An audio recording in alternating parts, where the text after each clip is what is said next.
Hello दोस्तों, आज हम लोग पढ़ना चाह रहे हैं कुछ डिफिनेशंस, कुछ परिभाषा जो इकोनॉमी और इकोनॉमिक एक्टिविटीज़ से रिलेटेड हैं। जैसे सेंट्रली प्लान्ड इकोनॉमी, जिसे हिंदी में हम लोग कहते हैं केंद्रीय नियोजित अर्थव्यवस्था, और मार्केट इकोनॉमी, जिसे हम लोग कहते हैं बाजार अर्थव्यवस्था।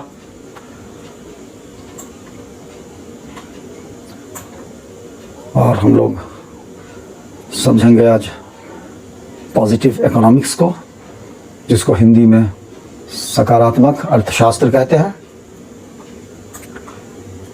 फिर हम लोग समझेंगे नॉर्मेटिव इकोनॉमिक्स को, जिसे हिंदी में नियामक अर्थशास्त्र कहते हैं। फिर हम लोग समझेंगे माइक्रो इकोनॉमिक्स को, जिसे व्यष्टि अर्थशास्त्र कहते हैं। और फिर आखिर में, अंत में, मैक्रो इकोनॉमिक्स को, जिसे हम हिंदी में समष्टि अर्थशास्त्र कहते हैं। तो हम लोग अब शुरू करें। तो हम लोगों ने आज जो ये सारे डिफिनेशंस बनाए हैं, ये नोट्स की शक्ल में, नोट्स के फॉर्म में बनाया है हम लोगों ने, और इसको स्लाइड के रूप में हम लोग देखेंगे। उस पर हम लोग विवेचना करेंगे और इन सारे टर्मिनोलॉजी को हम लोग डिफाइन करेंगे और समझेंगे। तो लेट अस स्टार्ट। पहले हम लोग देख रहे हैं सेंट्रल प्लान्ड इकोनॉमी को। इसको हम लोगों ने डिफाइन किया है कि central planned economy is one wherein the government, especially the central or the federal government, is the central authority which makes the economic decisions regarding the manufacture, exchange and distribution of goods and services, and as such it is different from the market economy, wherein such decisions are taken by the business enterprises and entrepreneurs. The manufacture and the production of goods and services is done by state-owned enterprises and companies in centrally planned economy, and the prices are also controlled by the government. The central authority, that is the government, always endeavor to arrange a particular set of resources to achieve a desirable set of goods and services for the society and for the nation as a whole. अब हम लोग इसको हिंदी में कुछ इस तरह से परिभाषित करेंगे।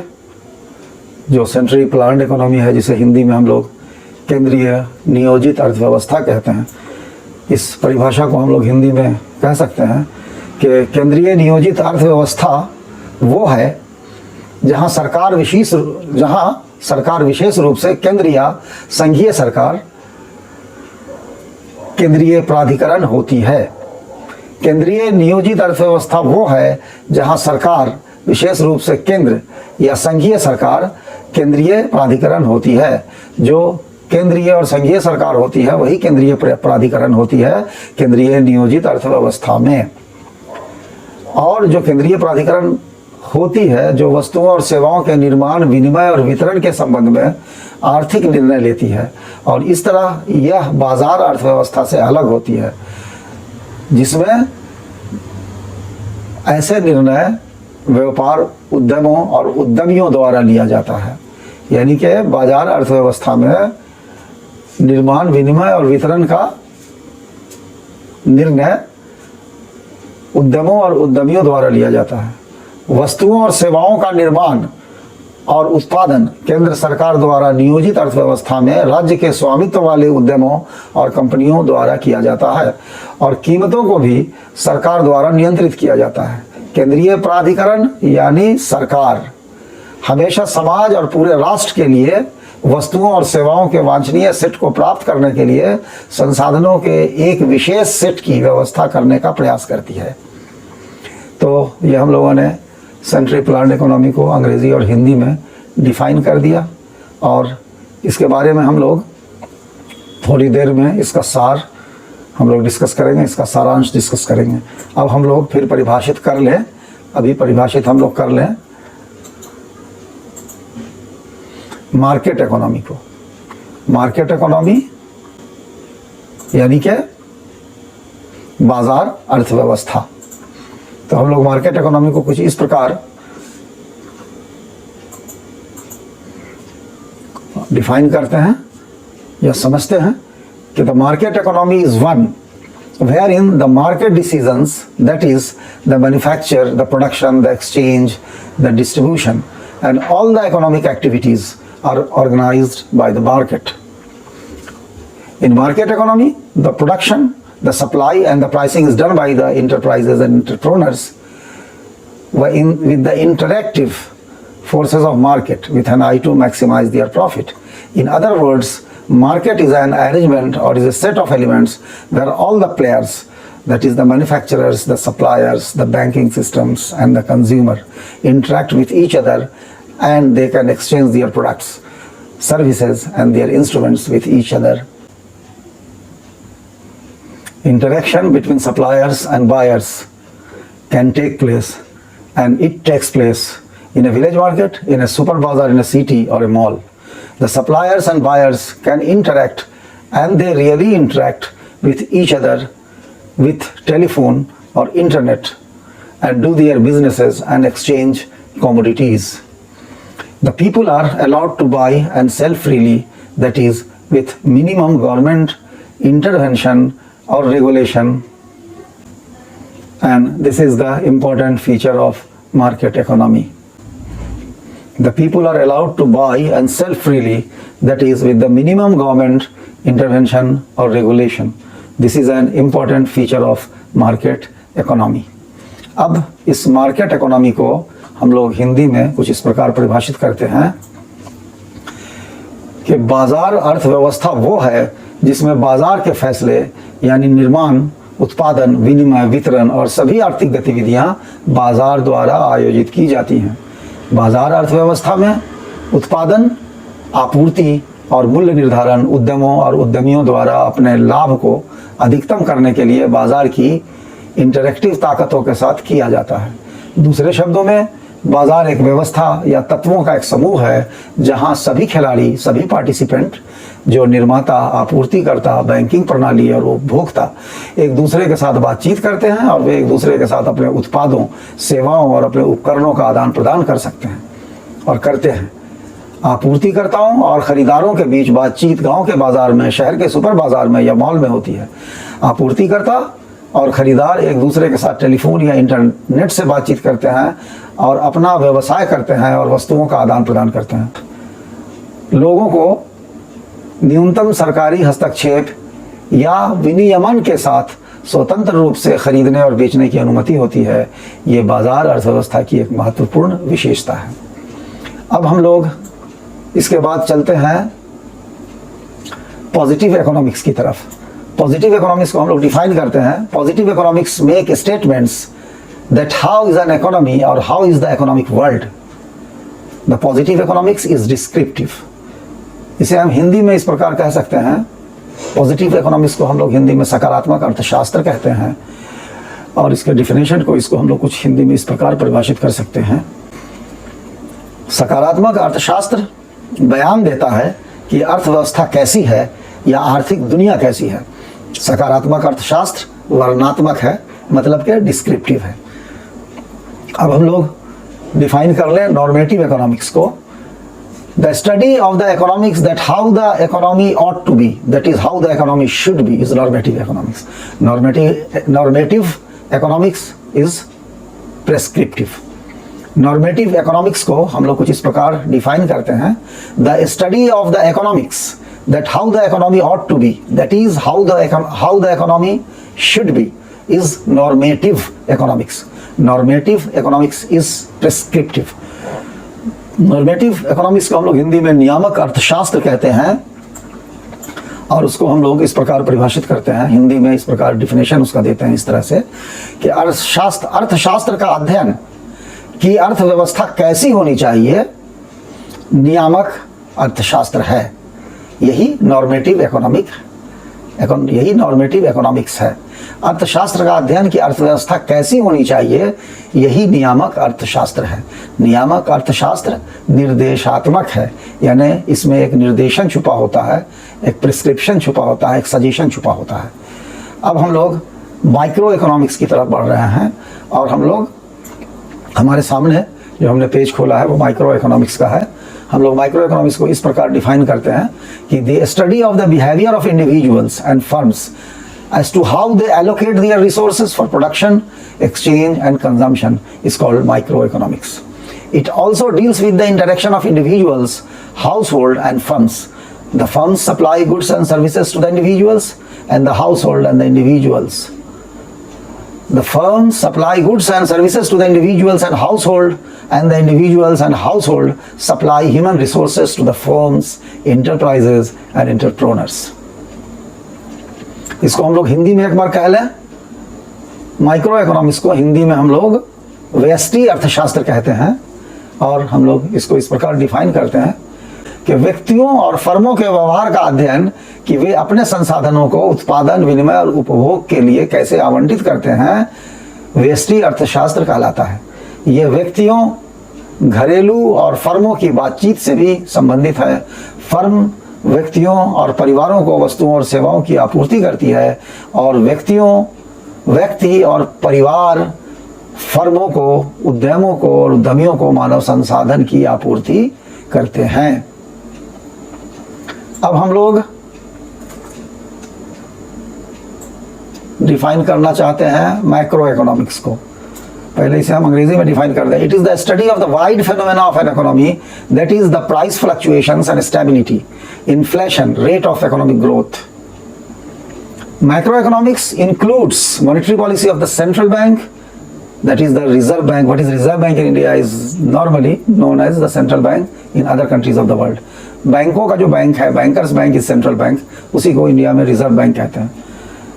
तो macro economics includes monetary policy of central bank, that is of reserve bank, gross domestic product, national income, employment, unemployment, the budget by the government, the plans if any by the government, the financial and tax regulation and the regulation of the banking, insurance, security and exchange, the foreign trade etc. It includes all the regulation by the government at a broader spectrum. इस micro economics को हम लोग हिंदी में समष्टि अर्थशास्त्र कहते हैं और उसे इस प्रकार परिभाषित करते हैं। ये अर्थव्यवस्था की व्यापक घटनाओं का अध्ययन है, अर्थात मूल्य में उतार चढ़ाव और स्थिरता, मुद्रास्फीति, आर्थिक विकास की दर। ये अर्थव्यवस्था की व्यापक घटनाओं का अध्ययन है, अर्थात मूल्य में उतार चढ़ाव और स्थिरता, मुद्रास्फीति, आर्थिक विकास की दर।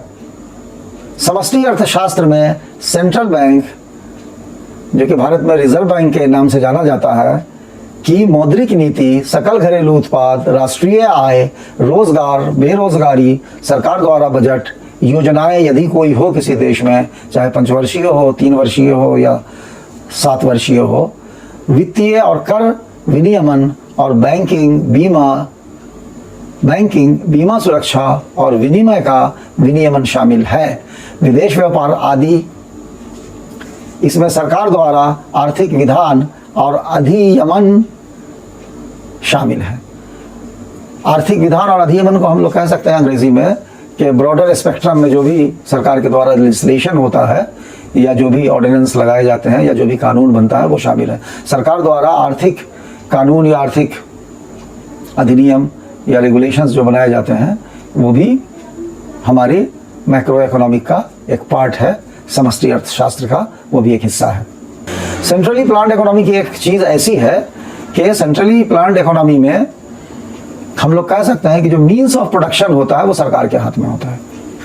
Means of production, that is sources of production, sources of exchange and sources of distribution, banking प्रणाली सरकार के हाथ में होती है। इसका एक बहुत बड़ा उदाहरण रहा है द एर्स्टवाइल, जो पुराना यूएसएसआर जो देश था, union of Soviet socialist Republic, ये सेंट्रली प्लान्ड इकोनॉमी का सबसे बड़ा एग्जाम्पल रहा है। अब वहाँ भी सेंट्रली प्लान्ड इकोनॉमी नहीं रहा, वो देश अब सोशलिस्ट रिपब्लिक नहीं रहा। और चाइना भी एक समय में इसका एक उदाहरण था सेंट्रल प्लान इकोनॉमी का। अब वो भी बाजार व्यवस्था की तरफ जा रहा है धीरे धीरे। और मार्केट इकोनॉमी में जैसा कि हम लोगों ने देखा है कि इसमें सरकार का जो इंटरवेंशन होता है, जो सरकारी हस्तक्षेप है, वो बहुत कम होता है। और यही इसका इम्पॉर्टेंट फीचर है, यही इसका बहुत बड़ा गुण है। और सारे डिसीजंस जो हैं किसी भी मैन्युफैक्चर, प्रोडक्शन, सप्लाई और प्राइसिंग का जो है वो इंटरप्राइजेज और इंटरप्रेन्योर लेते हैं, यानी इंडस्ट्रियलिस्ट, कारखाने वाले लेते हैं। जो वाणिज्यिक संस्थान हैं या जो बड़े बड़े इंडस्ट्रियल हाउसेज हैं वो लेते हैं, जो उद्यमी लोग जो हैं वो लेते हैं। इसमें जो बड़े फैसले हैं मैन्युफैक्चर का, प्रोडक्शन का और एक्सचेंज और डिस्ट्रीब्यूशन का। और मार्केट इंटरेक्टिव फोर्सेस में कंज्यूमर का भी कुछ से रहता है, कंज्यूमर भी पार्टिसिपेट करते हैं। अगर वो उनके प्रिस्क्राइब दामों पर, कीमतों पर सामान को न खरीदें तो अल्टीमेटली जो मैन्युफैक्चरर हैं, जो सप्लायर हैं, जो प्रोड्यूसर हैं, उनको अपने सामान की कीमत कम करनी पड़ती है। ये हमने अपने सप्लाई के वीडियो में इस पर बहुत विस्तृत, बहुत डिटेल बहस किया है। तो छात्र मेरे सप्लाई के और डिमांड के वीडियो को भी देख सकते हैं जो इसी इको फ्रेंडली पर उपलब्ध है। और हम लोगों ने जो इसके बाद डिफाइन किया है कि पॉजिटिव इकोनॉमिक्स और नॉर्मेटिव इकोनॉमिक्स। तो पॉजिटिव इकोनॉमिक्स जो है वो ये है कि पॉजिटिव वो statement how an economy is और how the economic world is, आर्थिक दुनिया कैसी है और अर्थव्यवस्था क्या चीज़ है, इसके बारे में जो हम पढ़ते हैं उसी को पॉजिटिव इकोनॉमिक्स कहते हैं। और नॉर्मेटिव इकोनॉमिक्स जो हम लोग कहते हैं, नॉर्मेटिव इकोनॉमिक्स, इसको हिंदी में नियामक अर्थशास्त्र कहते हैं, उसमें यह है कि अर्थव्यवस्था कैसी होनी चाहिए। यानी ये एक तरह का निर्देशात्मक है, सजेस्टिव है, प्रिस्क्रिप्टिव विषय है। ये प्रिस्क्रिप्टिव है, सजेस्टिव है, इसमें सजेशन किया जाता है, प्रिस्क्राइब किया जाता है कि अर्थशास्त्र को कैसा होना चाहिए। इसे नियामक अर्थशास्त्र कहते हैं, अंग्रेजी में नॉर्मेटिव इकोनॉमिक्स कहते हैं। और हम लोगों ने माइक्रो और मैक्रो इकोनॉमिक्स को भी कर लिया, हालांकि डिफाइन कर लिया। माइक्रो इकोनॉमिक्स और मैक्रो इकोनॉमिक्स जो है बहुत डिटेल चीज़ है, लेकिन हम लोगों ने उसका जो परिभाषित किया है वो काफ़ी है। आमतौर से जो बिहेवियर ऑफ इंडिविजुअल है और जो फर्म्स हैं, जो कमर्शियल इस्टेब्लिशमेंट है, उनके बिहेवियर को, उनके मोड ऑफ प्रोडक्शन को और उनके एक्सचेंज और उनके कंजम्पशन को हम लोग माइक्रो या व्यष्टि अर्थशास्त्र में पढ़ते हैं। और मैक्रो में हम लोग बहुत ब्रॉडर स्पेक्ट्रम होता है, बहुत बृहत्तम रूप से, बहुत बड़े रूप में हम लोग बहुत लार्ज स्केल पर जो चीज़ें हैं उसको हम पढ़ते हैं। जैसे एक देश की एक इकोनॉमी का प्राइस फ्लक्चुएशन, प्राइस का उठना गिरना या उसकी स्टेबिलिटी होना, उसको संतुलन में कैसे रखा जाए, या इन्फ्लेशन या इकोनॉमिक ग्रोथ कितना होना चाहिए, कम क्यों है। फिर मैक्रो इकोनॉमिक्स में हम लोग monetary policy of the central bank, या जिसे रिजर्व बैंक इंडिया में कहते हैं, उसकी मॉनेटरी पॉलिसी भी जो है कि रेट ऑफ इंटरेस्ट को बढ़ाया जाए, घटाया जाए, कैश रिजर्व रेशियो को बढ़ाया जाए, घटाया जाए, उसको भी हम लोग मैक्रो में ही पढ़ते हैं, जो समष्टि अर्थशास्त्र जिसको हम कहते हैं। फिर ग्रॉस डोमेस्टिक जीडीपी इंडिया का कितना कम क्यों है, या किसी भी देश का कम है, उसको बढ़ना चाहिए, उसको बढ़ने के क्या उपाय हो सकते हैं, क्या मेजर्स, क्या क्या उसके लिए हम लोग उपाय कर सकते हैं, कोई देश क्या कर सकता है, नेशनल इनकम क्या है, राष्ट्रीय आय जो हमारा है, एम्प्लॉयमेंट, रोजगार और बेरोजगारी की समस्या को भी हम उसमें पढ़ते हैं। जो सरकार द्वारा बजट दिया जाता है और जो सरकार द्वारा प्लान्स होते हैं, किसी किसी देश में प्लान्स भी होता है, हमारे देश में भी पहले 5 ईयर प्लान्स थे, तो अब 3 ईयर्स की एक प्रोग्रामिंग चल रही है, तो वो है किसी देश में और भी कुछ प्लान हो सकता है, उसके बारे में भी हम लोग इस मैक्रो इकोनॉमिक्स में पढ़ते हैं। और फिनेंशियल और टैक्स रेगुलेशन जो बृहत्तम रूप से देश में कार्यान्वित होता है और जिससे देश की अर्थव्यवस्था पर बड़ा ज़बरदस्त और बड़ा व्यापक असर पड़ता है, वो भी पार्ट है मैक्रो इकोनॉमिक का। और जो हम लोग पब्लिक फाइनेंस का जो सब्जेक्ट कहते हैं, जिसमें हम लोग फिनेंशियल एंड टैक्स रेगुलेशंस पढ़ते हैं, और उसके साथ साथ और भी कई चीज़ें पढ़ते हैं, ये मैक्रो इकोनॉमिक्स की ही चीज़ है। फिर बैंकिंग है, इंश्योरेंस है, share market, security and exchange की जो कानून है उनका जो लेजिस्लेशन है, बैंकिंग का जो लेजिस्लेशन है, इंश्योरेंस का जो कानून है, लेजिस्लेशन है, फॉरेन ट्रेड का जो कानून है, लेजिस्लेशन है, ये भी एक पॉलिसी के तहत ये मैक्रो इकोनॉमिक का ही पार्ट है, उसका भी अंग है। दोस्तों, हमने इस चीज़ को हम लोगों ने अभी पढ़ा है और समझने की कोशिश की है। इसका आगे भी ये क्लास 11-12 से लेकर के, और इसकी ज़रूरत हम लोगों को BA BSc इकोनॉमिक्स में जो लोग करते हैं और BCom जो करते हैं, या इसके अलावा जो अदर फिनेंशियल कोर्सेस करते हैं, चार्टर्ड या कॉस्टिंग या और जो कई चीज़ें हैं फिनेंशियल में या बिज़नेस मैनेजमेंट करते हैं, तो इन तमाम टर्मिनोलॉजी की उनको ज़रूरत पड़ती है। तो हम लोगों ने इसको बहुत हद तक समझा है, और इसको छात्र जो डिफिनेशन है इसको अंग्रेज़ी में पढ़ें, हिंदी में पढ़ें, और इसको समझें, इस पर गौर करें, इस पर चिंतन करें, मंथन करें। अगर किसी तरह की असुविधा कोई हो रही हो तो उसे भी आप लिखें। I shall try to resolve the issue, और अगर इसमें कोई गलती मुझसे हुई हो तो I shall be happy to know my mistake. तो आप उसे भी पॉइंट आउट करें and so that I can rectify. तो बहुत बहुत शुक्रिया, धन्यवाद, जय हिंद।